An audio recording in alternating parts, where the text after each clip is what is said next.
Hi guys, Eric here.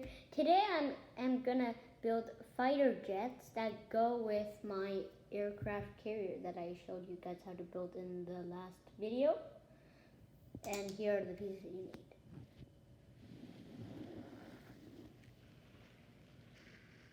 But before we start building, I have one tip.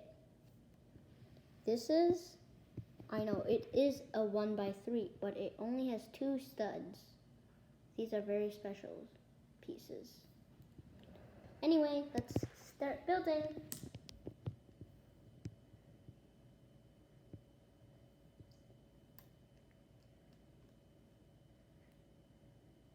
Remember, you want these pieces in the middle. And of course, we repeat it.